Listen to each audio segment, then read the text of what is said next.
Hello बच्चों, अभी तक हम लोगों ने लीवर का पूरा कॉन्सेप्ट यानी कंप्लीट थ्योरी देख ली।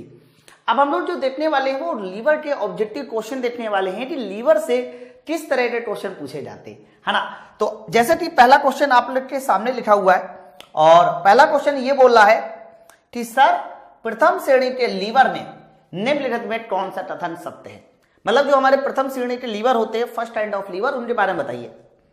तो आपको मैंने कई बार बताया है कि जब भी कभी बात आपसे प्रथम श्रेणी के लीवर की जाए, फर्स्ट काइंड के ऑफ लीवर की बात की जाए, तो उसमें क्या होता है कि उसमें हमारा जो फलक्रम होता है वो बीच में होता है। याद रखना, प्रथम श्रेणी के उत्तोलक में फलक्रम हमारा बीच में होता है। बाकी बचे हुए जो दो साइड्स होते हैं उनमें से एक साइड पे लोड होता है तो दूसरे साइड पे इफर्ट होता है। बताइए, तो जब भी कभी फलक्रम बीच में होता है, आलम्ब बीच में होता है, उसे प्रथम श्रेणी का उत्तोलक बोलते हैं। तो पहला है प्रयास भार और आलम्ब के बीच में होता है, गलत। आलम्ब प्रयास और भार के बीच होता है, यस। इसका सही आंसर ऑप्शन नंबर बी के साथ जाएगा। आलम्ब ध्यान रखना भार और प्रयास के बीच में होता है, ऑप्शन नंबर बी के साथ। नेक्स्ट क्वेश्चन की ओर देखिए, कौन से उत्तोलक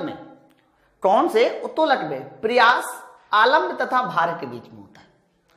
कौन से उत्तोलक में प्रयास आलम्ब तथा भार के बीच में होता है। मतलब इस बार आपको ऐसे उत्तोलक का नाम बताना है जिसमें प्रयास हमारा यानी इफर्ट हमारा बीच में होना चाहिए। देखो, इफर्ट बीच में होना चाहिए, प्रयास हमारा आलम्ब और भार के बीच में होना चाहिए, यानी यहां कहीं होना चाहिए फलक्रम और यहां कहीं होना चाहिए आपका कह सकते हो भार। ठीक है, यहां होना चाहिए भार।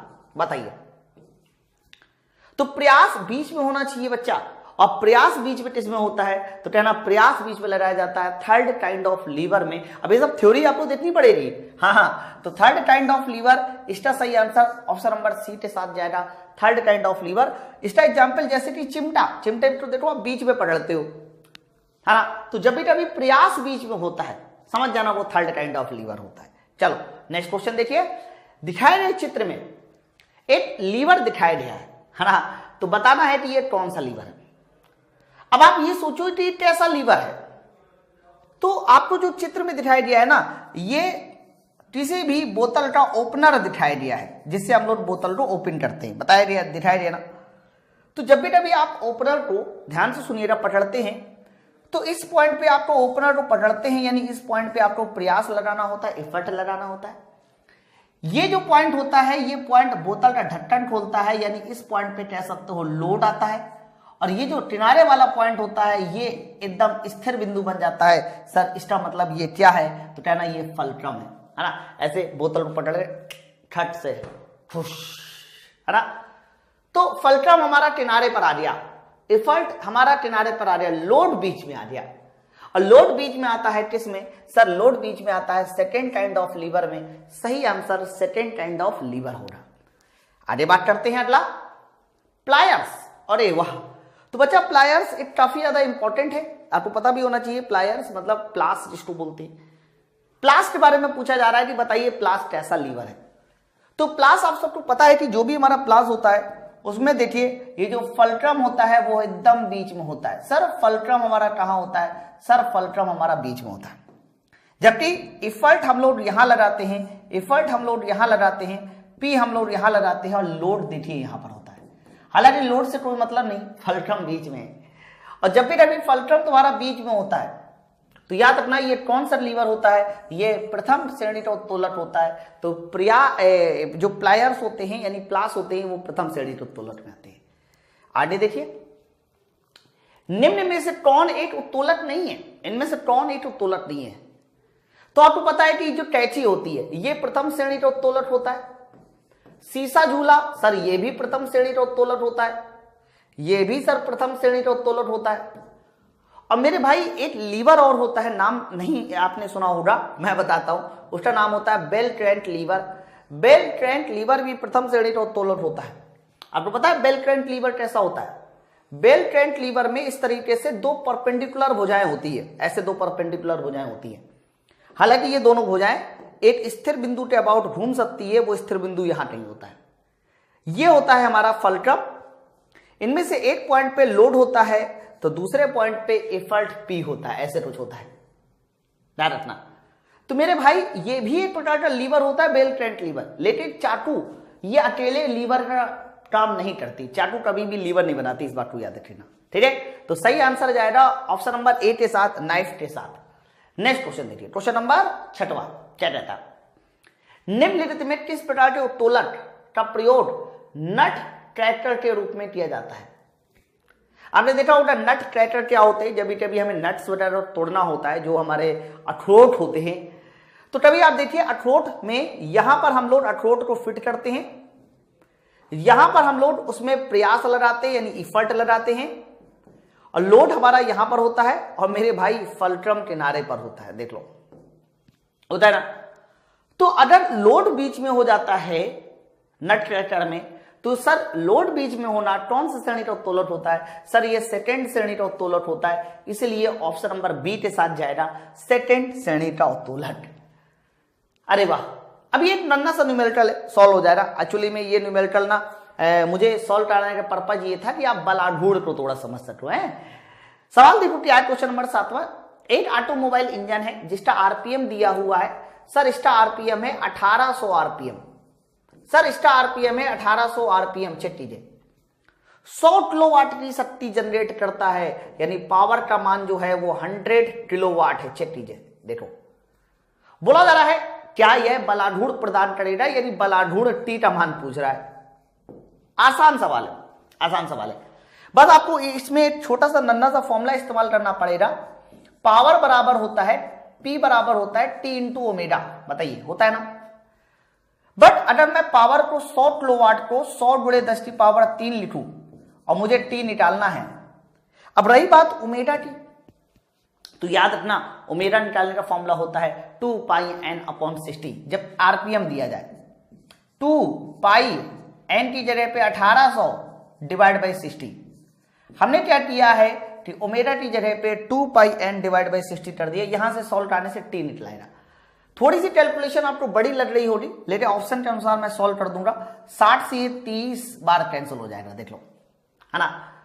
तो आप अच्छा 30 बार 1 जीरो से 1 जीरो कैंसिल, तो यहां 10 की पावर 4 जीरो यानी 10,000 हो जाएगा। ध्यान से सुनना ये T। अब रही बात आगे 2 पाई का मतलब होता है 22/7 और इंटू 3, चेक कीजिए देख लो 3 ऊपर आएगा। तो अगर मैं आपसे T पूछूं कितना होगा, तो T का मान हो जाएगा, देखो सर 70,000 ऊपर है, डिवाइड बाई है ना, और ये कितना हो जाएगा, तो कह सकते हो सर ये हो जाएगा 22 × 2 = 44 या 22 × 66, और 66 दूनी कितना होता है, सर 66 दूनी होता है 132। बस ये किसी तरह से सॉल्व करना है, कितना आना चाहिए। हम लोग एक काम करते हैं, इसको 4 से कैंसिल कर दे हैं। अगर ये 4 से कैंसिल किया जाएगा तो 4 × 3 = 12, 1 12, 4 × 3 = 12 33। सर इसे भी 4 से कैंसिल कर दे तो 4 एकम 4, 3 30, 4 7 28, 2 20, 4 5 20 और 2 जीरो एक्स्ट्रा, ये आपका आंसर आना चाहिए, यानी 175/33। चलो 75 को भी डबल जीरो भी मारो गोली, 3 से तो कैंसिल होगा नहीं, तो हम लोग एक काम करते हैं 175/33 निकाल लेते हैं, ये कितना आना चाहिए। तो मेरे हिसाब से ये जो आना चाहिए ये कितना आना चाहिए, तो 5 × 3 = 15, ये 5 बार समथिंग आ रहा है, देख लो चाहे सर ये 5 दशमलव समथिंग आएगा, चेक कर लो। और जब 5 दशमलव समथिंग में हम लोग ये डबल जीरो और फिट कर देंगे, तो मेरे भाई कंफर्म इसका आंसर 531 न्यूटन मीटर आने वाला है। तो मेरे दोस्त कई बार हम लोगों को सवाल को पूरा नहीं सॉल्व करना होता, उतना सॉल्व करना होता है जिससे हमारा आंसर निकला है। ज्यादा सॉल्व करने की टिस्ट पड़ी है भाई, हैं जिंदगी के न टूटे न लड़ी, प्यार कर ले घड़ी दो घड़ी। अगला क्वेश्चन देखिए क्या बोला जा रहा है, 10 किलोग्राम का एक पिंड 0.2 मीटर व्यास के सिलेंडर के चारों ओर लिपटा हुआ है। वाह भाई वाह, मेरे पास एक सिलेंडर है, इस तरह से एक सिलेंडर है, चलो मैं अच्छा वाला सिलेंडर बना दूं। हम लोग का आजकल बजट बहुत ज्यादा हो चुका है, ये लीजिए, तो ये अच्छा वाला सिलेंडर है और इसकी व्यास इन्होंने दिया है, रेडियस नहीं व्यास दिया है 0.2 मीटर, तो हम लोग इसका रेडियस भी बोल देते हैं कि सर रेडियस हो जाएगा 0.1 मीटर, देख लो। और इससे क्या हुआ, इससे हम लोगों ने एक धागा लगाकर इसको लपेटने के लिए एक द्रव्यमान लटका रखा। कितना द्रव्यमान है, 10 किलोग्राम का द्रव्यमान है, लेकिन जो भी हमारा भार होता है वो mg होता है। m की वैल्यू को हम लोग 10 मान ले, g की वैल्यू को 9.8 मान ले, तो फाइनली मुझे पता चल जाएगा 98 न्यूटन का भार होगा। 98 न्यूटन, बोलो सर चलो ठीक है 98 न्यूटन का भार हुआ, अब मुझे करना क्या है, इन्होंने बलाढ्योड़ पूछा है। तो जब भी कभी इसको ऐसे लपेटेंगे ना, मान लो इसको घुमा के हम लपेट रहे हैं, तो लपेटते समय ये जो बिंदु O होता है डेट मीन सेंटर, ये स्थिर होता है। इसीलिए ध्यान रखना बलाढ्योड़ जो हो जाएगा वो बल यानी 98 और बड़े 20 की दूरी यानी 0.1, जिसकी वजह से जो आंसर जाने वाला है वो 9.8 न्यूटन जाने वाला है। तो यही न्यूटन मीटर, न्यूटन नहीं न्यूटन मीटर, न्यूटन मीटर। तो याद रखना ये तुम्हारे कह सकते हो बलाढ्योड़ का मात्रक हो जाएगा 9.8 newton metre. Option number D के साथ उत्तर जाएगा। चेक कीजिए जल्दी से। तो कठिन नहीं था, एकदम आसान सवाल था, बस आपको समझना पड़ेगा कि यहां पर हमने 10 किलोग्राम को भार क्यों बनाया, क्योंकि बलाढ्योड़ के फॉर्मूले में बल गुणे रेडियस होता है। फॉर्मूला क्या होता है, T बराबर F इंटू स्मॉल r होता है। तो फोर्स बनाने के लिए, द्रव्यमान को फोर्स बनाने के लिए हमने G से मल्टीप्लाई कर दिया है ना। तो ऑप्शन नंबर डी इस प्रश्न का सही आंसर हो जाएगा। अगला क्वेश्चन देखिए, वह बिंदु क्या है जिस पर एक आदर्श लीवर खाली जगह अपनी लंबाई के साथ घूमता है। अब आप बताइए इनमें से वो कौन सा बिंदु हो सकता है। काफी आसान सा सवाल है। मान लीजिए मैंने कहा कि मेरे पास एक लीवर है और ये लीवर जो है एक स्थिर बिंदु के परितः घूम रहा है, एक स्थिर बिंदु के परितः घूम रहा है। तो आप मुझे बताइए वह स्थिर बिंदु क्या होगा जिसके परितः एक आदर्श लीवर घूम सकता है। आपका आंसर सीधा सीधा जाएगा सर भैया फलक्रम कहते हैं। क्या बोलते हैं, फलक्रम। हिंदी में क्या बोलते हैं इसको, तो कहना हिंदी में बोला जाता है इसको आलंब। हिंदी में क्या बोला जाता है सर, हिंदी में बोला जाता है इसको आलंब, फलक्रम। ओके चलो नेक्स्ट क्वेश्चन की ओर देखते हैं। अगला क्वेश्चन क्या है, 10वां नंबर। एक योडिक कंपाउंड लीवर जिसको बोलते हैं है ना, एक कंपाउंड लीवर यानी योडिक लीवर का यांत्रिक लाभ किसके द्वारा निर्धारित किया जाता है। मैंने आपको बताया था कंपाउंड लीवर एक ऐसे लीवर होते हैं या दो से सिंपल लीवर को मिलाकर कंपाउंड लीवर बनाया जाता है। 2 या 2 से अधिक सिंपल लीवर को मिलाकर हम लोग कंपाउंड लीवर बनाते हैं। और मैंने ये भी आपको बताया था कि अगर कंपाउंड लीवर का तुम्हें मैकेनिकल एडवांटेज निकालना है तो हमें सारे लीवर का मैकेनिकल एडवांटेज का मल्टीप्लिकेशन कराना पड़ता है। यही हमारे कंपाउंड लीवर का मैकेनिकल एडवांटेज होता है।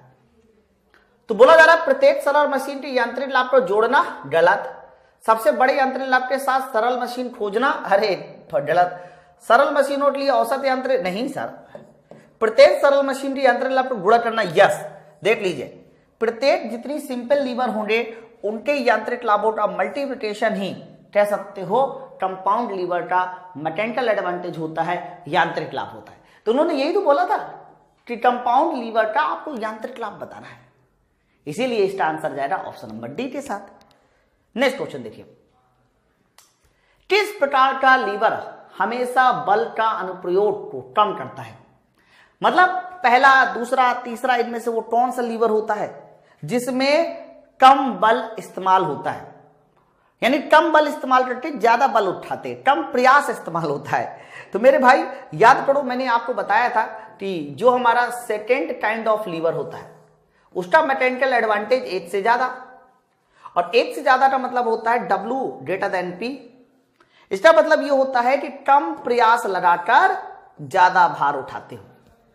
लेकिन उन्होंने एक लाइन बोली थी हमेशा, हालांकि जो मैंने बताया था कि पहला जो लीवर होता है फर्स्ट काइंड ऑफ लीवर होता है, उसका मैकेनिकल एडवांटेज 1 से ज्यादा भी होता है, 1 से कम भी होता है और 1 के बराबर भी होता है, याद है ना। लेकिन इन्होंने एक लाइन बोल दी, और वो लाइन बोल दी हमेशा, किस लीवर का, किस प्रकार के लीवर का, हमेशा, हमेशा। हाँ, तो हमेशा तो भैया आपको कहना पड़ेगा सेकेंड काइंड ऑफ लीवर। क्यों, क्योंकि सेकेंड काइंड ऑफ लीवर का मैकेनिकल एडवांटेज हमेशा 1 से ज्यादा होता है। दैट मीन्स हमेशा कम बल लगाने की आवश्यकता पड़ेगी। तो ये तो बोला जा रहा है किस प्रकार के लीवर हमेशा कम बल का प्रयोग करते हैं, तो आंसर जाएगा सेकेंड काइंड ऑफ लीवर के साथ। हमेशा बोला है इसमें, इसलिए answer second kind of lever के साथ दिया, याद रखिएगा। आगे बढ़ते हैं नेक्स्ट क्वेश्चन की ओर। एक तार कटर, एक तार कटर किसका उदाहरण है। अब देखो तार कटर वाली डिवाइस को आप देखिए तो वो प्लास जैसी ही होती है, कुछ ऐसे ही होती है। हाँ, तो मेरे भाई होता क्या है कि ये जो बिंदु है ना, ये बिंदु हमारा होता है फलक्रम। आप अपने तार को यहां कहीं रखते हो, हाँ बताइए, और यहां पर क्या लगाते हो सर, यहां पर लगाते हैं एफर्ट P, देख लो ऐसे ठट ठट ठट। तो आप मुझे बताइए इसका करेक्ट आंसर क्या होना चाहिए। तो आप सीधा सीधा कहना कि भैया एफर्ट P लगाते हो, बीच में फल्क्रम है, बीच में फल्क्रम है तो कन्फर्म लीवर जो होगा वो फर्स्ट काइंड ऑफ लीवर होगा। इसमें आगे हम लोग को समझाने की जरूरत ही नहीं है, कितना आसान सा कॉन्सेप्ट है? चलिए आगे बढ़ते हैं। क्वेश्चन नंबर 13वां, व्हील बैरो एक उदाहरण है। एक्चुअली में ये व्हील बैरो की अगर हिंदी पता होगी तो आप बड़े आराम से बता देंगे। अगर मैं कहूं व्हील बैरो की हिंदी होती है एक पहिए वाली गाड़ी। अगर मैं आपसे पूछूं कि व्हील बैरो की हिंदी क्या होती है तो आपको कहना है एक पहिए की गाड़ी। ये तुम्हारी व्हील बैरो होती है, एक पहिए वाली गाड़ी। और एक पहिए वाली गाड़ी को मैंने एक बार नहीं 10-10 बार आपको बताया है कि एक पहिए वाली जो गाड़ी होती है बच्चा, वो किसका एग्जाम्पल होती है। तो कहना वो एग्जाम्पल होती है तुम्हारे किसका सर, वो एग्जाम्पल होती है, देखो यहां पर हमारा पहिया लगा होता है, बीच में लोड होता है ना सर। एक पहिए वाली गाड़ी एग्जाम्पल होती है सेकेंड काइंड ऑफ लीवर। तो ये हमारा सेकेंड काइंड ऑफ लीवर होता है क्योंकि बीच में लोड होता है, बीच में लोड होता है। तो ध्यान रखना एक पहिए वाली गाड़ी किसका एग्जाम्पल है, तो आपको आंसर जाएगा सेकेंड काइंड ऑफ लीवर के एग्जाम्पल होते हैं एक पहिए वाली गाड़ी, फर्स्ट में नहीं आएगा है। चलो नेक्स्ट क्वेश्चन देखिए 14 नंबर, निम्नलिखित में इनमें से कौन सा थर्ड काइंड ऑफ लीवर नहीं है। इसमें से ये बताना है कि कौन सा थर्ड काइंड ऑफ लीवर है। चिमटा चिमटी तो थर्ड काइंड होता है। देखो व्हील बैरो सर, मैंने अभी बताया wheelbarrow second kind of lever में आता है ना। हाँ हॉटी स्टेट ध्यान रखना ये थर्ड काइंड ऑफ लीवर है। बट मैंने पहले भी कहा था आजकल के स्टेपलर बड़ा कंफ्यूजन में रहते हैं। स्टेपलर क्योंकि समय के साथ साथ स्टेपलर आगे बढ़ चुके, कई सारे तरह के स्टेपलर आने लगे, तो स्टेपलर में हम नहीं बता सकते। बट ये कंफर्म है कि व्हील बैरो जो है वो सेकेंड काइंड ऑफ लीवर होता है सर, ये थर्ड काइंड ऑफ लीवर नहीं हो सकता है। व्हील बैरो मतलब एक पहिए वाली गाड़ी।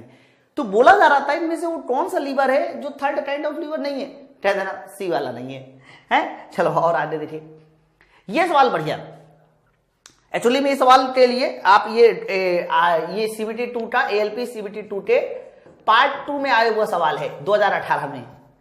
ध्यान से समझना तब इस सवाल को लगा पाओगे। देखो क्या, 24 किलोग्राम और 16 किलोग्राम के दो बच्चे सीसा झूले के एक तरफ आलंब से 8 मीटर और 0.625 मीटर की दूरी पर बैठे। फिर इन्होंने बोला यदि सीसा के दूसरी तरफ m किलोग्राम का वजन का लड़का खड़ा हो जो फल्क्रम से 1.6 मीटर की दूरी पर हो तो सीसा झूला संतुलित होता है, तो m का मान बताइए। ऐसा मैंने एक सवाल YouTube पे भी सॉल्व कराया था, लेकिन वो अलग था, उसका डेटा अलग था और ये डेटा अलग है। मैंने पहले बता दिया था इसके कम से कम 5 से 6 सवाल इस तरह के पूछे गए। मान लीजिए ये तुम्हारा फल्क्रम हो गया, सीसा झूला में फल्क्रम हमेशा बीच में होता है। 24 किलोग्राम और 16 किलोग्राम के दो बच्चे हैं। तो मैंने क्या बोला कि भैया एक बच्चा है 24 किलोग्राम का, दूसरा बच्चा है 16 किलोग्राम का। 24 और 16, ये देखिए 24 और 16। फिर क्या बोला जा रहा है कि 24 किलोग्राम का बच्चा फल्क्रम से 8 मीटर दूरी पर है, तो इसका मतलब मैंने डायग्राम गलत बना दिया। 24 8 मीटर की दूरी पर है। 24 कितने मीटर की दूरी पर है? 8 मीटर की दूरी पर है। तो आपको यहां 16 करना पड़ेगा। हाँ, और मेरे भाई 24 को थोड़ा सा दूर बनाना पड़ेगा। 24 किलोग्राम 8 मीटर की दूरी पर है। तो 24 किलोग्राम वाला जो बच्चा है वो फल्क्रम से कितने मीटर दूर बैठा है? 8 मीटर। देखो, और 16 किलोग्राम वाला कितना बैठा है? सर 16 किलोग्राम वाला इतने मीटर दूर बैठा है 0.625। ये बैठा है 0.625। चेक कीजिए, इतने मीटर की दूरी पर बैठा है। समझ रहे हैं ना? फिर क्या बोला जा रहा है, यदि सीसा झूले के दूसरी ओर m किलोग्राम का लड़का है। सर m किलोग्राम का लड़का है तो दूसरी तरफ m किलोग्राम का लड़का है, बट m किलोग्राम के लड़के की दूरी कितनी दी गई है? फल्क्रम से ये दूरी दी गई है 1.6 मीटर। तो बोला जा रहा है कि सीसा संतुलन में है, तो m का मान बताइए। तो मैंने ऐसे सवालों को सॉल्व करने का एकदम धांसू तरीका आपको बताया था कि जब भी कभी इस तरह का क्वेश्चन आए मोमेंट्स बराबर कीजिए। अब देखो इस फल्क्रम के अबाउट 16 ऐसे क्लॉकवाइज, 24 क्लॉकवाइज। बट अगर मैं आपसे पूछूं कि ये m कैसा देगा, देखो एंटी क्लॉकवाइज मूवमेंट देगा। हालांकि दोनों में, तीनों में जी का मल्टीप्लाई जरूर होता है, mg। लेकिन जब मोमेंट बराबर करते हैं यानी क्लॉकवाइज मूवमेंट, 16 देखो 16 ऐसे क्लॉकवाइज देगा, तो आपको 16 के साथ दूरी का मल्टीप्लाई करना पड़ेगा। कौन वाली दूरी का मल्टीप्लाई करना पड़ेगा? 0.625। देख लो सर 16 के साथ ऐसे देखो, फिर से अब 24 के साथ, तो 24 के साथ 8 का मल्टीप्लाई करना पड़ेगा बराबर। अब वो तो हमारे क्लॉकवाइज मूवमेंट हो रही है, एंटी क्लॉकवाइज, तो एंटी क्लॉकवाइज मूवमेंट में m का मल्टीप्लाई 1.6 के साथ करना पड़ेगा। बस हमने क्लॉकवाइज मूवमेंट बराबर एंटी क्लॉक। अच्छा मैं g की बात कर रहा था, तो g का मल्टीप्लाई यहां यहां यहां कॉमन होते कैंसिल आउट हो जाएगा, तो क्या मतलब है ना। तो मैं 16 गुणे 0.625 कितना होता है, 10 होता है, ये 24 होगा, और सर ये m इंटू 1.6 चेक कीजिए। तो अगर मैं m पूछूं कितना हो जाएगा, तो 34 डिवाइड बाई 1.6, बताओ। अगर गलत नहीं हूं मैं, तो क्या हम लोग इसको 340/16 कर सकते हैं, है ना। अब 340/16 सोल्व करा लो ना, तो 16 दूनी 32, 320, 8 और बार जाएगा 320, 300 कितना जाएगा, 320, 20, 21, 16 दूनी 32, 320, 336, 21 दशमलव समथिंग आएगा, 21 दशमलव समथिंग आएगा। मतलब मैंने एक अंदाजा लगा लिया ना कि जब 16 का पहाड़ा हम लोग 21 बार पढ़ने वाले हैं, तो ये 336 आएगा, फिर 40 बनेगा, 16 दूनी 32, है ना, 8 बचा 80, 16 पंचे 80। तो इसका मतलब ये हुआ कि जो भी हमारा m होगा वो 21.25 किलोग्राम का होगा। ये हमारा कह सकते हो इसका आंसर आ गया। ध्यान रखना, इस तरह के कम से कम हर सेट में सवाल पूछे गए, 4 से 5 सवाल पूछे गए, तो याद रखिएगा इस बात को। ठीक है, चलिए आगे बढ़ते हैं नेक्स्ट क्वेश्चन की ओर। तो नेक्स्ट क्वेश्चन देखिए हमारा आपके सामने क्या है, क्वेश्चन नंबर 16। तृतीय प्रकार के साधारण लीवर में भार और आयास आलम्ब F की स्थिति में बताना है। अच्छा, तीनों की स्थिति बताना है ना। तो थर्ड काइंड ऑफ लीवर है, और आपको जैसा कि पता है कि थर्ड काइंड ऑफ लीवर की खास बात क्या होती है कि इसमें बीच में क्या होता है, हमेशा बीच वाले को याद रखो। तो थर्ड काइंड ऑफ लीवर में याद रखिएगा, जो बीच में होता है सर वो होता है इफल्ट। बीच में इफल्ट होता है, ध्यान रखना, किनारे पर फल्क्रम होता है और इस किनारे पर लोड होता है। ओके, तो बीच में इफल्ट होता है, ध्यान रखना, ये थर्ड काइंड ऑफ लीवर की खास बात है। इन्होंने थर्ड काइंड वाला पूछा है। तो भार बीच में होता है, गलत सर। आलम्ब बीच में होता है, गलत। उपरोक्त से कोई नहीं, गलत। आपका इफल्ट बीच में होता है, यस। ऑप्शन नंबर सी के साथ जाएगा। इफल्ट भार और आलम्ब के बीच में होता है, ऑप्शन नंबर हमारा कौन सा होगा, सी। नेक्स्ट क्वेश्चन की ओर देखिए। सुपारी काटने वाला सरौता, बताइए किसका उदाहरण है। कभी आप सुपारी काटने वाले सरौते को देखिए, हालांकि अब तो ये सरौता जो है मार्केट में नहीं देखने को मिल सकता है आपको। तो कुछ इस तरीके से रहता है। आप लोग यहां पर क्या करते हैं, यहां पर सुपारी को रखते हैं और खट्ट से दबाते हैं। तो मेरे भाई आप यहां पर अपना इफल्ट लगाते हैं, किनारे पर इफल्ट लगाते हैं, बीच में लोड होता है और यहां फल्क्रम होता है। तो बीच में लोड होता है सुपारी काटने वाले सरौते में, ध्यान रखना। इसीलिए सुपारी काटने वाला जो सरौता होता है वो सेकेंड काइंड ऑफ लीवर का एग्जाम्पल होता है। ऑप्शन नंबर सी के साथ जाएगा, second kind of lever. Question number 18 देखिए। एक कंपाउंड लीवर दो साधारण लीवर से मिलकर बनता है। बड़ा अच्छी बात कही इन्होंने। साधारण लीवर का लीवर लाभ यानी उत्तोलक लाभ L1 और L3 है। अब इन्होंने L1 L3 नहीं होना चाहिए था, यहाँ L1 L2 होना चाहिए था, है ना, क्योंकि 2 है। ओके, तो बताइए कंपाउंड लीवर का लाभ क्या होना चाहिए। तो मैंने आपको यह भी बता रखा है कि जब भी कभी हम लोग कंपाउंड लीवर बनाते हैं, यानी आप कह सकते हो कि एक ऐसा लीवर बनाते हैं जो सिंपल लीवर से मिलके बनता है, तो उनका जो मैकेनिकल एडवांटेज होता है कंपाउंड लीवर का, वो दोनों सिंपल लीवर के मैकेनिकल एडवांटेज के मल्टीप्लिकेशन के बराबर होता है, यानी L1 इंटू L2 के बराबर होता है। इसलिए इसका आंसर जाएगा ऑप्शन नंबर सी के साथ। नेक्स्ट देखिए 19 नंबर क्या है। लीवर का लाभ, ध्यान से सुनना, लीवर का लाभ सामान्यता होता है। आपसे बोला जा रहा है कि लीवर का जो लाभ है वो कितना होता है। वैसे ये जो क्वेश्चन है ना, ये थोड़ा सा अधूरा है। जैसे कि आप लोग को पता है कि जो प्रथम श्रेणी के उत्तोलक होते हैं, फर्स्ट काइंड ऑफ लीवर होते हैं प्रथम श्रेणी के उत्तोलक। बच्चा, प्रथम श्रेणी के उत्तोलक का मैकेनिकल एडवांटेज एक से ज्यादा, एक से कम, समझे। और उसके अलावा क्या होता है सर, एक के बराबर भी होता है। फिर जो हमारा सेकेंड काइंड ऑफ लीवर होता है सर, उसका मैकेनिकल एडवांटेज हमेशा एक से ज्यादा होता है। और जो तुम्हारा थर्ड काइंड ऑफ लीवर होता है मेरे भाई, थर्ड, उसका मैकेनिकल एडवांटेज हमारा एक से कम होता है। अब इन्होंने सिर्फ ये कह दिया कि लीवर का लाभ सामान्यता होता है। समानता तो कुछ भी हो सकता है यार, एक से अधिक भी आ रहा है, एक के बराबर भी आ रहा है, एक से कम भी आ रहा है। तो इसका हम लोग सही आंसर कहेंगे ऑप्शन नंबर डी, कुछ नहीं कहा जा सकता। ऐसा मैं इसलिए बोल रहा हूं कुछ नहीं कहा जा सकता क्योंकि आप समझ पा रहे हो कि कभी 8 से ज्यादा 8 से कम, तो हम लोग श्योर थोड़ी ना है इसमें, है ना। अगला क्वेश्चन देखिए, क्वेश्चन नंबर 20 क्या कहता है, रोटी सेकने वाला चिमटा, रोटी सेकने वाला चिमटा उदाहरण है। सवाल में लिखा हुआ है रोटी सेकने वाला चिमटा, बताइए किसका उदाहरण, सामने चिमटा भी बना हुआ है। तो कभी आप चिमटे को गौर से देखिए तो चिमटे में देखिए यहां पर क्या होता है, तो कहना यहां पर देखो सर फलक्रम होता है, फलक्रम होता है ना। और रोटी सेकने वाला जो चिमटा होता है बच्चा, इसमें आप लोग किनारे पर रोटी पकड़ते हो, यानी किनारे पर लोड हो गया और बीच में अपना हाथ से प्रयास लगाते हो, यहां पर एफर्ट लगाते हो ना, तो बीच में एफर्ट आया है। यही रीजन है कि रोटी सेकने वाला जो चिमटा होता है वो तृतीय प्रेरक श्रेणी का उत्तोलक होता है, थर्ड काइंड ऑफ लीवर होता है। तो ये सब बातें मैं आपको थ्योरी में इतना डिटेल में बता चुका हूं, हम लोगों को बहुत ज्यादा डिटेल जाने की जरूरत नहीं। क्वेश्चन नंबर अगला देखिए 21, यदि कोई पिंड संतुलन की अवस्था में है तो किसी बिंदु के परितः पिंड पर कार्य कर रहे सभी बलों के आघूर्ण का बीजगणितीय योगफल क्या होगा। मतलब एल्जेब्रिक सम पूछा जा रहा है मोमेंट्स का। तो याद रखना मैंने आपको मोमेंट्स का सिद्धांत बताया था और आघूर्ण का जो नियम था, लॉ ऑफ मोमेंट्स जो था, वो यही तो कहता है कि यदि कोई बॉडी इक्विलिब्रियम में है, यानी यदि कोई बॉडी संतुलन की स्थिति में है, कहां पर है, संतुलन में, तो उसका जो एल्जेब्रिक सम होता है मोमेंट का, सर एल्जेब्रिक सम मोमेंट का इक्वल टू 0 होता है। सर इसी सिद्धांत को हम लोग बोलते हैं आघूर्ण का नियम, यानी लॉ ऑफ मोमेंट्स।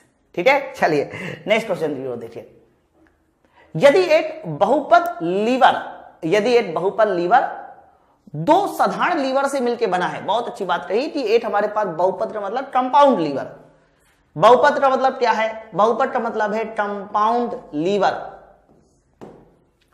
सर यदि एक कंपाउंड लीवर दो साधारण लीवर से मिलकर बना है और जिनका लीवर लाभ देखिए 3 और 2 है, तो बताइए उसका कंपाउंड लीवर का लीवर लाभ कितना होना चाहिए। आसान है, मैंने बताया कि जब भी कभी आपसे कंपाउंड लीवर का लीवर लाभ पूछा जाए कि बताइए कंपाउंड लीवर का उत्तोलक लाभ कितना होना चाहिए, तो दोनों साधारण लीवर के लीवर लाभ का मल्टीप्लाई कर दीजिए, यानी सीधा सीधा उत्तर किसके साथ जाएगा, 6 के साथ जाएगा, ऑप्शन नंबर डी के साथ जाएगा। बहुत आसान है ना।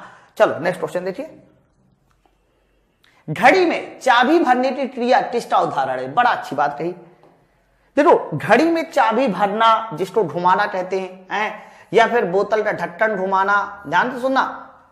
तो बच्चा जब भी कभी बोतल के ढक्कन को भी घुमाना होता है ना, तो हम लोगों को 2 फोर्स अपोजिट डायरेक्शन में लगाने होते हैं।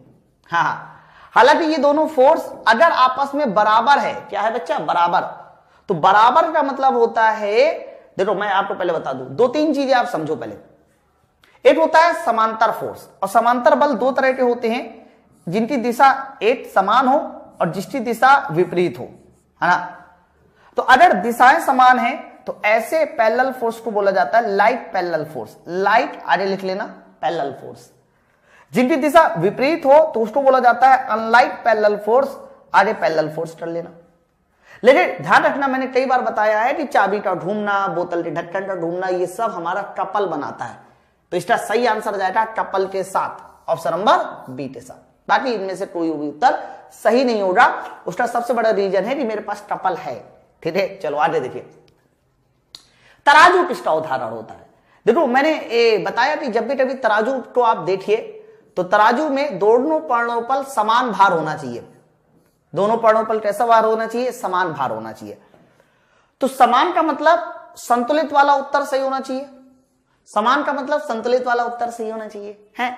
लेकिन आप ये बताइए, दोनों जो भार होते हैं, चाहे ये वाला भार हो चाहे ये वाला भार हो, दोनों की दिशा समान होती है। इसलिए बोला जाता है कि संतुलित के साथ साथ सदृश समांतर फोर्स यानी लाइट पैरेलल फोर्स का एग्जांपल होता है तराजू, बैलेंस्ड लाइट पैरेलल फोर्स बोलते हैं इसको। क्यों, क्योंकि एक तो बराबर होना चाहिए और दूसरा दोनों के भार नीचे की ओर काम करेंगे, जिसकी वजह से उत्तर जाएगा लाइट पैरेलल फोर्स। मैंने बताया लाइट पैरेलल फोर्स एक ही दिशा वाले होते हैं, एंगल 0 डिग्री होता है।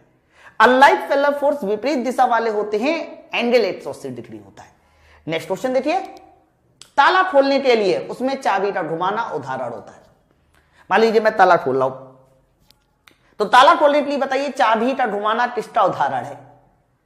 तो आप सीधा सीधा कहोगे कि जब भी कभी आप ताला को सर खोलोगे तो ताला पे जो खोलना होता है, अगर मैं पूछूं तीसरा उदाहरण है तो ये इसमें भी घुमाने की बात आती है। तो इसका सही आंसर जाएगा टपल के साथ, बल यूनिट के साथ, है ना। देखो संतुलित नहीं हो सकता और असदृश मतलब विपरीत। देखो घुमाना है हमें, और घुमाने का मतलब होता है कि संतुलित के साथ साथ अनलाइट पैरेलल फोर्स, ये गलत है, तब घूम ही नहीं पाएगा ना, है ना। तो टपल इसका सही आंसर होगा, बल यूनिट के साथ इसका सही आंसर जाएगा। अगला क्वेश्चन देखिए 29। बल युग्म के किसी एक बल और युग्म की भुजा, बहुत अच्छी बात रही। जैसे मान लीजिए किसी बॉडी पर हम लोग दो बल विपरीत डायरेक्शन में लगा रहे हैं, तो बताइए विपरीत डायरेक्शन में लगाने पर इसी को ही तो बल युग्म कहते हैं। तो बल युग्म में से एक बल ले लो और बल युग्म की भुजा ले लीजिए, यानी यहां से यहां तक का डी ले लीजिए। बताइए इसको क्या बोलते हैं? सर इसे बलाढूढ़ बोलते हैं, लेकिन इसे बल युग्म का आढूढ़ बोलते, इसलिए सही आंसर जाएगा ऑप्शन नंबर सी के साथ, बल युग्म का आढूढ़। बलों का आढूढ़ ना कह देना बच्चा, बलों का आढूढ़ मतलब मोमेंट होता है, मोमेंट नहीं है ये बल युग्म का आढूढ़ है, इसलिए ऑप्शन नंबर सी। थोड़ी थोड़ी गलतियां होती है बच्चों से। आज का अंतिम क्वेश्चन देखिए, क्वेश्चन नंबर 30। और भी क्या क्वेश्चन, वाह काफी क्वेश्चन है यार, ठीक है काफी क्वेश्चन होती है। तो 30 क्वेश्चन देखिए क्या है। 30 क्वेश्चन है कि एसआई पद्धति में आढूढ़ का इकाई क्या होती है। सर इन्होंने आढूढ़ बोला है, मोमेंट बोला है, मोमेंट का मतलब होता है फोर्स इनटू डिस्टेंस, यही होता है मोमेंट। अब जल्दी से बताइए इसकी यूनिट क्या होनी चाहिए, तो आप सीधा सीधा कह सकते हो न्यूटन मीटर। तो आढूढ़ की अगर कोई यूनिट पूछे तो आपको बोलना है newton metre, option number B के साथ, है ना। बच्चों लीवर में अब हमारा अगला क्वेश्चन है 31 नंबर। देखो अभी तक जो नंबरिंग आप लोग देख रहे थे ना 33 नंबरिंग, एक्चुअली में वो 24 के बाद 28 नंबरिंग बोल रही थी, मैंने बाद में देखा। तो मेरे भाई आप उसको 33 नहीं, आप उसको 30 मानिए, और मेरे दोस्त यहां से अगली नंबर हो रही है स्टार्ट, जिसका नाम है 31, ठीक है। तो पहला क्वेश्चन देखिए क्या बोला जा रहा है। 31 नंबर सवाल ये है, 120 आरपीएम की दर से घूमने वाले गतिपाल पहिए का कोड़ी वेट कितना है? क्या बात है सर। तो आप मुझे बताओ, अगर मुझे कोड़ी वेट निकालना है तो याद रखना कोड़ी वेट निकालने का फॉर्मूला होता है 2 pi capital N divide by 60। 2 pi capital N divide by 60 ये कोड़ी वेट निकालने का फॉर्मूला होता है जब हमें आरपीएम दिया जाता है। अब आरपीएम बताइए कितना है? सर आरपीएम है 120, तो आप यहां पर वैल्यू को 120 रख दीजिए। जैसे आप यहां वैल्यू 120 रखेंगे डिवाइड बाई 60 कर दीजिए। आप बताइए 60 120 और ये कितना हो जाएगा? 2 हो जाएगा। तो आप मुझे बताइए यहां से आंसर कितना जाएगा ओमेगा का? सर ओमेगा बराबर हो जाएगा 4 पाई रेडियन पर सेकेंड। फाइनली आपको पता चल गया कि ओमेगा बराबर आ गया 4 पाई रेडियन पर सेकेंड। ऑप्शन नंबर बताइए किसके साथ जाएगा? ऑप्शन नंबर जाएगा हमारा सी वाला उत्तर, ठीक है। चलो आ जाइए नेक्स्ट, अगला ये लीजिए 32 नंबर सवाल। ये बड़ा प्यारा सवाल है, पूछ रही है एक है मीटर स्केल पे आधारित सवाल है। आपको पता है कि बीएसईडी में मीटर स्केल आता है, ध्यान रखना। लिखा है एक समान मीटर स्केल या नियम को आरेख में दिखाया गया है जिसका वजन 4 न्यूटन है से संतुलित किया जाता है, 4 न्यूटन से संतुलित किया जाता है। और आगे लिखा हुआ है कि बताइए मीटर का वजन क्या होना चाहिए, ना मीटर का वजन तुमसे पूछा जा रहा है, डब्ल्यू क्या होना चाहिए, ठीक है। तो पहले आप इस बात को समझो कि ये जो डायग्राम दिखाया गया है इसमें 0 सेंटीमीटर ये है और 10 सेंटीमीटर पे इसको सपोर्ट किया गया है, ये हमारा फल्क्रम हो गया, स्थिर बिंदु, है ना। और 50 सेंटीमीटर पे मीटर स्केल का भार है, ये 100 सेंटीमीटर। तो बोला जा रहा है कि बताइए डब्ल्यू क्या है ना। तो बच्चों संतुलित कर जाने के लिए डब्ल्यू का अगर मान पूछा जा रहा है तो बड़े ध्यान से सुनो, हमें यहां क्या लेना पड़ेगा? मोमेंट लेना होगा। तो मेरे भाई ये बताओ, ये हमारा स्थिर बिंदु हो गया। अगर ये स्थिर बिंदु है तो इस स्थिर बिंदु के अबाउट ये डब्ल्यू ऐसे क्लॉकवाइज मूवमेंट दे रहा, और ये 4 न्यूटन मेरे भाई एंटी क्लॉकवाइज मूवमेंट दे रहा। क्लियर? तो आप बताइए अगर ये डब्ल्यू क्लॉकवाइज मूवमेंट दे रहा तो डब्ल्यू कितना क्लॉकवाइज मूवमेंट दे रहा? तो डब्ल्यू इंटू बच्चों हमें दूरी लेनी होगी इस 50 से लेके ये 10 तक की। तो अगर ये 10 वाला बिंदु है, 50 वाला बिंदु है, तो 20 की दूरी कितनी? 40।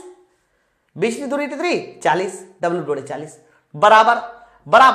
अब बराबर बताइए क्या हो जाएगा? सर बराबर में देखिए ये तुम्हारा 4 न्यूटन है, ये 4 न्यूटन और 0 से 10 ये रहा, यानी यहां का मूवमेंट हो जाएगा सर 4 गुणे 10, है ना भाई। मूवमेंट बराबर क्या होता है? बल गुणे दूरी, बल गुणे 20 की दूरी, डब्ल्यू गुणे 20 की दूरी। और आप ये समझ लो कि यहां से यहां तक की जो दूरी होगी सर, ये दूरी होगी हमारी 40 सेंटीमीटर, और मेरे भाई यहां से यहां तक की जो दूरी होगी ये दूरी होगी मेरी 10 सेंटीमीटर। आप बात समझ पा रहे हैं ना? ठीक है, तो जैसे ही आपने बैलेंस किया, देखो यहां से सवाल सॉल्व हो जाएगा। W से ये 40 से 40 कैंसिल, W बराबर कितना आ जाएगा सर? W बराबर आ गया 1 न्यूटन। ये हमारे सवाल का आंसर सही हो जाएगा सर। W बराबर आ गया 1 न्यूटन, ऑप्शन नंबर ए। तो मीटर स्केल आपके एग्जाम में है, आपके सिलेबस में, इसलिए थोड़ा ध्यान से मेरे भाई आगे बढ़िए। 33 नंबर सवाल, ये पिछली बार आया हुआ सवाल है, बड़ा प्यारा सवाल है। सवाल लिखा है 30 किलोग्राम और 15 किलोग्राम के दो बच्चे फलक्रम से 1 मीटर और 1.2 मीटर की दूरी पर सीसा झूले के तरफ बैठे। ठीक है, m किलोग्राम का एक लड़का सीसा झूले के दूसरी तरफ 2 मीटर की दूरी पर बैठा दिया जाता है। तो अगर सीसा झूला संतुलन में है तो बताइए m का मान क्या है ना? तो बच्चों आप इस बात को डायरेक्ट भी लगा सकते हैं, क्योंकि मैंने आपको समझा दिया। बस आप ये समझो, ऐसे समझो कि मान लीजिए तुम्हारे पास ये कोई शीशा झूला है ना? अब शीशा झूले में क्या है रे बच्चा? सबसे पहले यहां पर 30 किलोग्राम का बच्चा है, 30 किलोग्राम का बच्चा, और 30 किलोग्राम का बच्चा है। दूसरा बच्चा कितने किलोग्राम का है? 15 किलोग्राम का बच्चा है। 30 और 15 किलोग्राम के बच्चे एक तरफ बैठे है ना? इनकी दूरी कितनी बोली जा रही है सर? इनकी दूरी 1 मीटर और 1.2 मीटर, यानी ये दूरी कितनी है सर? ये दूरी है तुम्हारी 1 मीटर, ये 1 मीटर है। और ये दूरी कितनी है सर? ये दूरी है तुम्हारी 1.2 मीटर। 1 दूरी मीटर, 1.2 मीटर। आ जाइए, फिर कैपिटल एम का मान बताइए क्या होगा? तो कैपिटल एम हमें दूसरी तरफ लगाना होगा, लेकिन जो कैपिटल एम दूसरी तरफ लगाया जाएगा बच्चों, ये कितने मीटर की दूरी पर है? तो दूसरा वाला बच्चा देखिए 2 मीटर की दूरी पर बैठा है। अरे बैठा है ना? तो जैसे ही आपने कहा 2 मीटर की दूरी पर बैठा है, तो यहां से यहां तक की दूरी सर 2 मीटर हो रही। अब आप बता दो जल्दी से कैपिटल एम का मान। फिर वही बात, हमें मूवमेंट बराबर करने होंगे बच्चों। 30 किलोग्राम वाला मूवमेंट दे रहा सर 30 गुणे 1 प्लस 15 किलोग्राम वाला मूवमेंट दे रहा 15 गुणे 1.2 बराबर, और यहां पर बताइए मूवमेंट कितना मिलेगा सर? यहां पर मूवमेंट मिलेगा m इंटू 2 के साथ, m इंटू 2 के साथ। ओके, अब आ जाइए बच्चों, अगर मैं इसको सॉल्व करके देखूं, सॉल्व करने बाद कितना आएगा? तो m इंटू 2 तो चलो ठीक है, उधर बताइए कितना आएगा सर? यहां 30 और 15 इंटू 12 सर, 15 इंटू 12 वो हमारा 180 जाएगा, यानी 18 आएगा, वहां 18 होगा। तो 18 हो जाएगा, तो यहां पर हमने कह दिया कि 18 प्लस 30 48। भाई वाला 30 भी तो है। तो आप बताइए फाइनली यहां से द्रव्यमान m बराबर कितना आ जाएगा सर? द्रव्यमान m बराबर आ जाएगा 24 kg। द्रव्यमान m बराबर आ जाएगा 24 kg। तो ये मेरे भाई पिछली बार आया हुआ सवाल है, बहुत प्यारा सवाल था। कैसे अटेम्प्ट हुआ एक बार देख लीजिए। ऑप्शन नंबर हमारा बी वाला उत्तर होगा। नेक्स्ट टाइम ये आसान है। बताइए इनमें से कौन सा लीवर की पहचान कीजिए। अब आप देखो ना, ये अमकटना है, यहां पर फलक्रम हो गया और किनारे पर प्रयास हो गया, बीच में हमारा लोड हो गया। आम काटने वाली मशीन है ना, जब बीच में लोड होता है, किनारे पर प्रयास होता है, तो ध्यान रखना ये हमारा सेकेंड क्लास लीवर है। पूरा का पूरा मैंने थ्योरी में आपको क्लियर किया है, बहुत सारे ऐसे सवाल भी सॉल्व कराए। नेक्स्ट आइए, ये लीजिए 35 नंबर। एक छड़ के केंद्र से 3 मीटर की दूरी पर, छड़ के केंद्र से 3 मीटर की दूरी पर 50 न्यूटन का बल लगा है। 75 न्यूटन का एक लड़का रॉड के दूसरी ओर केंद्र से 2 मीटर की दूरी पर बैठा है। तो बताइए रॉड का केंद्र टिका हुआ है, तो यह संतुलन में होगा, सत्य असत्य इन्होंने बताना है। ठीक है, चलो तो जी, जैसे कि मान लीजिए हमारे पास रॉड है। अरे मेरे भाई रॉड का मान लेते हैं कि थोड़े देख लिए, ये रहा रॉड का केंद्र। हमेशा ध्यान रखना जो रॉड का केंद्र है उसी पर देखो इन्होंने बोला है कि रॉड टिकी हुई है, रॉड केंद्र पर टिकी हुई है। फिर बोला है छड़ के केंद्र से 3 मीटर की दूरी पर 50 न्यूटन का बल लगा है, यानी 50 न्यूटन का जो बल लगा है सर, 50 न्यूटन का जो बल लगा है वो कितने मीटर की दूरी पर लगा है सर? वो लगा है 3 मीटर की दूरी पर, ऐसे है ना। दूसरी तरफ 75 न्यूटन का वजन का दूसरा लड़का दूसरी तरफ बैठा है, मतलब 75 न्यूटन के वजन का एक लड़का है और वो रॉड के कहां बैठा है सर? वो रॉड के बैठा है दूसरी ओर। तो दूसरी ओर देखिए इस तरह से बैठा है यहां पर, ऐसे। तो बोला जा रहा है बताइए संतुलन में है कि नहीं। अब आप देखिए ये संतुलन में है कि नहीं। बच्चों संतुलन के लिए क्या होना चाहिए सर? क्लॉकवाइज वाला मूवमेंट और एंटी क्लॉकवाइज वाला मूवमेंट बराबर होना चाहिए। तो देख लो बराबर है कि नहीं। तो आप मुझे बताइए 50 गुणे 3 कितना होता है सर? 50 गुणे 3 तो 150 होता है। हरा इधर देखिए, इधर मूवमेंट हो जाएगा कितना सर? इस तरफ वाला मूवमेंट हो जाएगा 75 गुणे 2। अब आप देख लीजिए ये दोनों मूवमेंट आपस में बराबर हैं। अगर ये दोनों मूवमेंट आपस में बराबर है, इसका मतलब साफ साफ यही होता है कि हमारे पास ये रॉड एकदम संतुलन में होगी।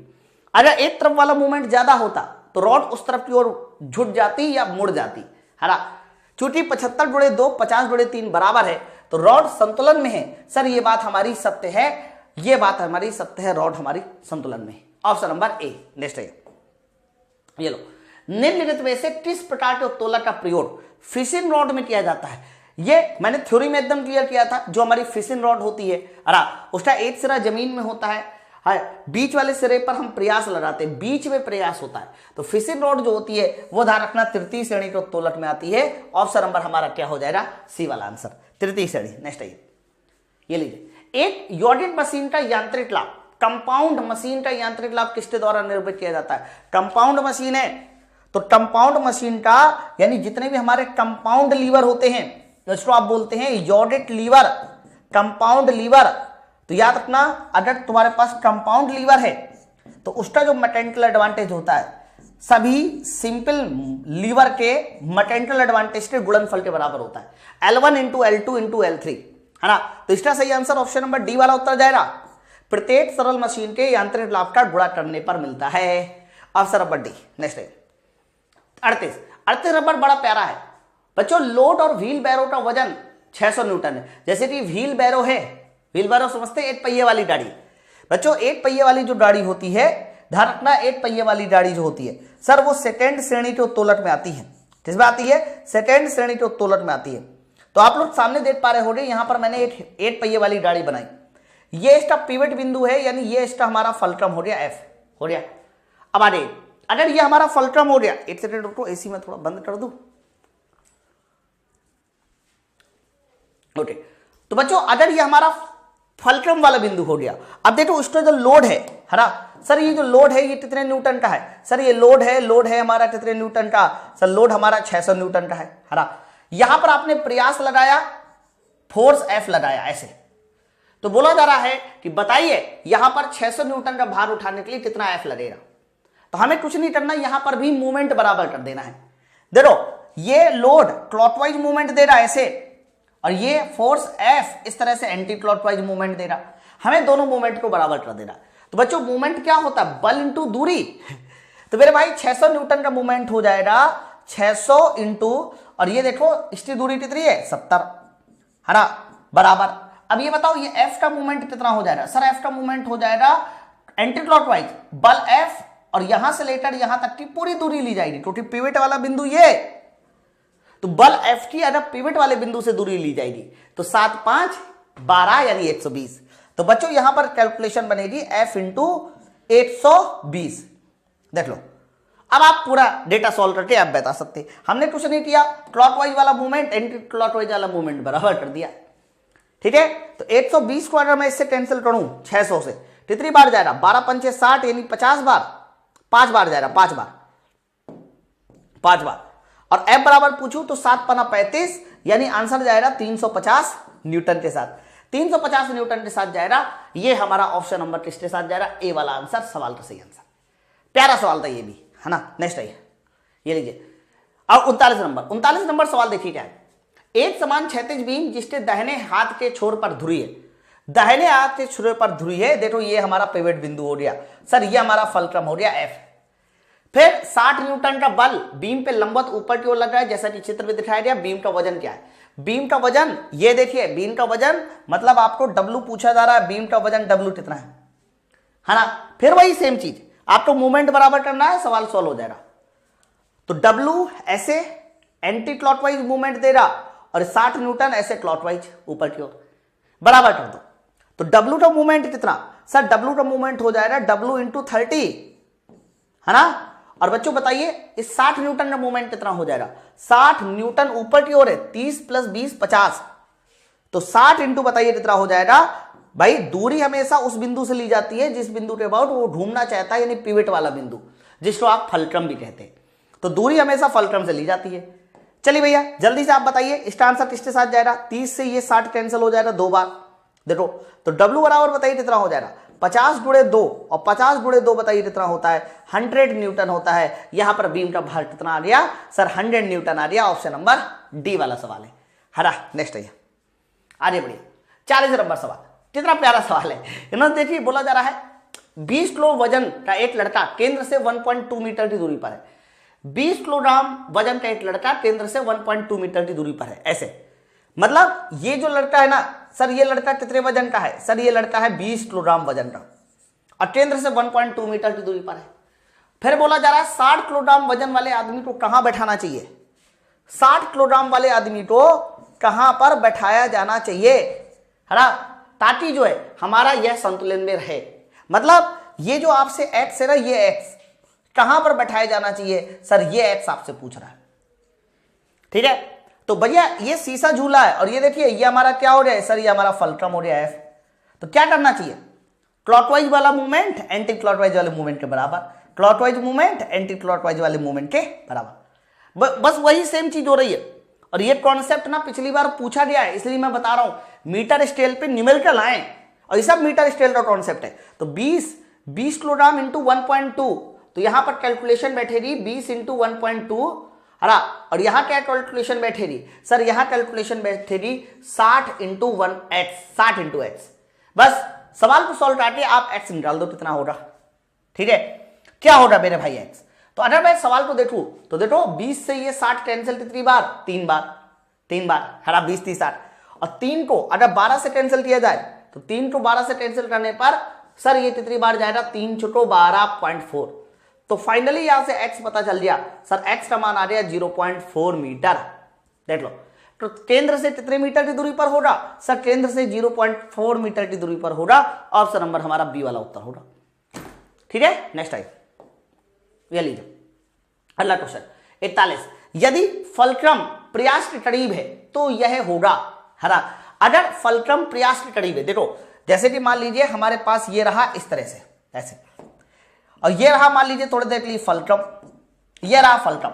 अभी नोट क्या बोला? यदि फलक्रम प्रयास के करीब है या प्रयास फलक्रम के करीब है ना, मतलब प्रयास फलक्रम के करीब है ऐसे, तो भार हमारा दूर हो जाएगा। ठीक है, तो बोलो, इन्होंने पहला आंसर दिया भार उठाने के लिए अधिक बल की आवश्यकता पड़ेगी, भार उठाने के लिए कम, ऐसा सवाल है ना। तो मेरे भाई सबसे पहले आपको मैं बता दूं, यहां पर आप लोगों को मैकेनिकल एडवांटेज पूछा जाएगा। मैकेनिकल एडवांटेज क्या होना चाहिए? तो कहना मैकेनिकल एडवांटेज, सुनिए क्या होता है सर। मैकेनिकल एडवांटेज होता है प्रयास भुजा, है ना, प्रयास भुजा ऊपर और भार भुजा नीचे। ठीक है, तो प्रयास भुजा ऊपर, भार भुजा हमारी नीचे। देख लो, प्रयास भुजा ऊपर, भार भुजा हमारी कहां? नीचे। तो प्रयास भुजा ऊपर, भार भुजा नीचे, तो मैकेनिकल एडवांटेज y छोटा है x बड़ा है, तो मैकेनिकल एडवांटेज 8 से कम आ गया। मेरे भाई मैकेनिकल एडवांटेज का एक और फॉर्मूला भी होता है W/P, और W/P अगर 8 से कम आया है तो इसका मतलब क्या हुआ? इसका मतलब ये हुआ कि भार उठाने के लिए उसको जो प्रयास लगेगा वो ज्यादा प्रयास लगेगा। ठीक है, क्यों? क्योंकि ये थर्ड काइंड ऑफ लीवर है। ये कौन सा लीवर है? तो कह देना ये थर्ड काइंड ऑफ लीवर है। यदि फलक्रम प्रयास के नजदीक है तो ये थर्ड काइंड ऑफ लीवर है, और थर्ड काइंड ऑफ लीवर की खूबी होती है कि ज्यादा प्रयास लगाकर कम भार उठाया जाता है। तो भार उठाने के लिए कम बल गलत, भार उठाने के लिए अधिक बल ये सही है। भार उठाने के लिए उसको अधिक बल यानी अधिक ताकत लगानी होगी। ऑप्शन नंबर हमारा कौन वाला उत्तर होगा? ए वाला आंसर इस सवाल का सही उत्तर है। नेक्स्ट आइए, बताइए 42 नंबर। 10 किलोग्राम और 15 किलोग्राम के वजन के दो छोटे बच्चे 5 मीटर की कुल लंबाई के झूले को संतुलित करने की कोशिश करते हैं, जिसके केंद्र पर फलक्रम है, केंद्र पर फलक्रम है। यदि बच्चे में से एक बच्चा अंत में बैठा हो तो बताइए दूसरे बच्चे को कहां बैठाना चाहिए? बहुत बढ़िया सवाल। देखो सुने, जैसे कि मान लीजिए ये हमारे पास एक झूला है सर, इस झूले की जो लंबाई है सर वो लंबाई 5 मीटर है और केंद्र पर हमारा फलक्रम है, तो 5 मीटर लंबाई है। ये देखिए 5 मीटर लंबाई है, तो इसका मतलब क्या हुआ? इसका मतलब ये हुआ कि यहां से यहां तक सर, यहां से यहां तक का 2.5 मीटर होगा, और यहां से यहां तक का भी बताइए कितने मीटर होगा सर? यहां से यहां तक का भी हमारा होगा 2.5 मीटर, 2.5 मीटर। ठीक है, आइए 10 किलोग्राम और 15 किलोग्राम वजन के दो छोटे बच्चे 5 मीटर की झूले को संतुलित करने की कोशिश करते, जिसके केंद्र में फलक्रम है। यदि एक बच्चा अंत में बैठा हो, अंत का मतलब किनारे पर बैठा हो, तो 10 और 15 में से आप बताओ किसे किनारे पर बैठा लोगे? 15 वाले को नहीं बैठा सकते, 10 वाले को बैठाना होगा, क्योंकि अगर 10 वाला बच्चा कितने किलोग्राम का? 10 किलोग्राम का बच्चा किनारे पर बैठा होगा, ठीक है, तो इसको संतुलित किया जा सकता है। इसको संतुलित किया जा सकता है। और 15 वाले को कहां बैठाना होगा, आप किनारे पर बैठाने की जरूरत नहीं है, थोड़ा आगे बैठा दीजिए। 15 वाले को थोड़ा आगे बढ़ा दीजिए। मैं आपको बता दूं, जब भी कभी आपके पास कम बल हो फिर भी संतुलित करना है तो दूर लगाइए, और ज्यादा बल हो तो पास। तो ये जो आपका एक्स है, 15 वाले को, दूसरे वाले को कहां बैठाना चाहिए, 15 वाले को कहां बैठाना चाहिए पूछ रहा है। लग जाएगा सर, बहुत आराम से। कैसे बताइए पहले, 10 का मूवमेंट कितना हो जाएगा सर, 10 का मूवमेंट। अब धोटे से किसी ने यहां 15 किया होता, यहां 10 किया होता, कभी जीवन में बैलेंस नहीं हो पाता, क्योंकि एक्स का कोई मान ही नहीं मिलता आपको फिर। ठीक है, चलो तो यहां पर 10 का मूवमेंट हो जाएगा 10 गुणे ढाई, 10 गुणे ढाई, है ना। और यहां बताइए यहां कितना मूवमेंट हो जाएगा सर, यहां हो जाएगा 15 गुणे एक्स। अब आप जल्दी से देख लीजिए आंसर क्या होगा। तो x का मान हो जाएगा ढाई का मल्टीप्लाई 10 के साथ 25, 25/15, और 25/15 कितना होता है, 5 5 25, 5 3 15, यानी 1.67 मीटर। तो दूसरे वाले को केंद्र से कितने मीटर की दूरी पर बैठाना चाहिए, 1.67। अब आपके मन में आएगा 1.67 को क्या लिखे, क्या 1.6 लिखे, गलत। धोटे से 1.6 लिख दिया तो सवाल गलत, क्योंकि 1.7 माना जाएगा, 1.6 नहीं माना जाएगा। क्लियर है ना। तो ऑप्शन नंबर क्या हो जाएगा, इसका सी व उत्तर इस सवाल का सही आंसर है। नेक्स्ट टाइम लीवर का बताइए उदाहरण क्या है। लीवर, अरे मेरे भाई लीवर पुली लीवर नहीं है, पेंच लीवर नहीं है, साइड कैची याद करो, कैची हमारे एक तरह का लीवर होता है। और कैची कौन वाला लीवर होता है, तो कहना कैची फर्स्ट काइंड ऑफ लीवर होता है, फर्स्ट काइंड। नेक्स्ट टाइम बताइए 40 नंबर देखो क्या बोला जा रहा है, Which of the following is an example of wheel and axle। बच्चों व्हील और एक्सेल में क्या होता है, एक पहिया होता है, धुरा होता है। जैसे कि ये हमारा हो गया पहिया, और पहिए के साथ यहाँ क्या लगा होगा सर, यहाँ लगा होगा धुरा। हालांकि पहिए को घुमाने के लिए यहाँ एक हैंडल और होता है। तो व्हील एंड एक्सेल में जब हम व्हील को घुमाते हैं तो एक्सेल भी घूमता है ना। और व्हील एंड एक्सेल का सबसे बढ़िया जो एग्जाम्पल होता है सर, वो एग्जाम्पल होता है स्क्रू ड्राइवर। बच्चों ध्यान रखना, स्क्रू ड्राइवर एक तरह का व्हील और एक्सेल का ही एग्जाम्पल है। ऑप्शन नंबर हमारा बी वाला उत्तर होगा। नेक्स्ट आइए 45। यदि हम थर्ड श्रेणी के उत्तोलक की बात करते हैं तो प्रयास भुजा की लंबाई और भार भुजा की लंबाई में कौन सा तंत्र सही है। सर यहां थर्ड श्रेणी का लीवर है, तो याद करो जो थर्ड श्रेणी का लीवर होता है उसमें क्या होता है सर, उसमें फुलक्रम हमारा किनारे पर होता है, हरा। और थर्ड श्रेणी के लीवर में जो हमारा प्रयास होता है सर, प्रयास हमारा कहां होता है सर, प्रयास हमारा बीच में होता है और भार हमारा किनारे पर होता है। ये देखिए ये होता है हमारा थर्ड श्रेणी का लीवर। और बच्चों थर्ड श्रेणी के लीवर में ध्यान रखना प्रयास भुजा कम होती है, और देखो भार भुजा हमारी क्या है, ज्यादा है। तो थर्ड श्रेणी के लीवर में प्रयास भुजा कम, भार भुजा ज्यादा, तो भार भुजा ज्यादा होगी, इसीलिए सवाल का बताइए आंसर किसके साथ जाएगा सर, ऑप्शन नंबर हमारा सी के साथ जाएगा, भार भुजा हमारी ज्यादा है। ठीक है, तो मेरे भाई अभी ना हम लोगों ने लीवर का जो चैप्टर था यहां से क्लोज कर लिया। लीवर में लगभग 45 बढ़िया बढ़िया सवाल थे, वो मैंने आपको सॉल्व कर दिया। वीडियो कैसा लगा बटन में रेटिंग जरूर करके बताइए कि आपको कंटेंट कैसा लगा, बताइए आपको क्वालिटी कैसी लगी, और साथ साथ अपने दोस्तों को जरूर बताइए इस क्लास के बारे में। चलिए फिर मिलते हैं हम अपने अगले वीडियो में। Thank you.